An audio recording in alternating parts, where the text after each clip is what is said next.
AP Tirumala శ్రీవారి ఆలయంలో ఏర్పాటు చేసిన ఇంటిగ్రేటెడ్ కమాండ్ కంట్రోల్ సెంటర్ మంచి రిజల్ట్స్ ఇస్తుందన్నారు టీటీడీ అదనపు ఈవో వెంకయ్య చౌదరి. తిరుమలలోని వైకుంఠం క్యూ కాంప్లెక్స్ 1లో ప్రారంభించిన ICCC సెంటర్ పనితీరును ఆయన మీడియాకు వివరించారు. ఆర్టిఫిషియల్ ఇంటెలిజెన్స్ సాయంతో ఈ కమాండ్ కంట్రోల్ సెంటర్ భవిష్యత్తులో మంచి దర్శనం చేయించుకునేందుకు ఎంతగానో సహాయపడుతుందన్నారు. NRI దాతల సహకారంతో 30 కోట్ల బడ్జెట్తో దీనిని ప్రారంభించామని చెప్పారు. ఇప్పటికే 17 కోట్లు ఖర్చు చేసి అత్యాధునిక పరికరాలను ఏర్పాటు చేశామన్నారు అదనపు ఈవో.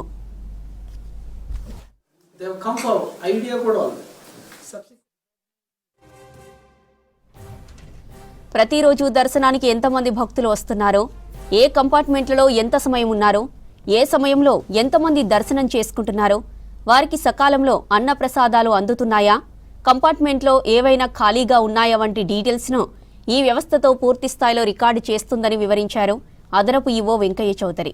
కంపార్ట్మెంట్లో 450 మందికి మించి భక్తులుంటే వెంటనే రెడ్ అలర్ట్ ఇస్తుందని చెప్పారు. ఒకవేళ తక్కువగా ఉంటే గ్రీన్ స్పేస్ కనిపిస్తుందని చెప్పారు.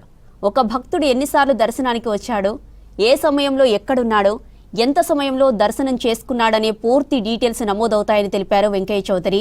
ఇలా ప్రతి అంశం రికార్డు చేయడంతో దర్శన టైంని తగ్గించడానికి అవకాశం ఉంటుందన్నారు. ఇక ట్రాఫిక్ నియంత్రణను మెరుగుపరిచేందుకు ఈ వ్యవస్థ కీలకంగా వ్యవహరించనుందని చెప్పారు.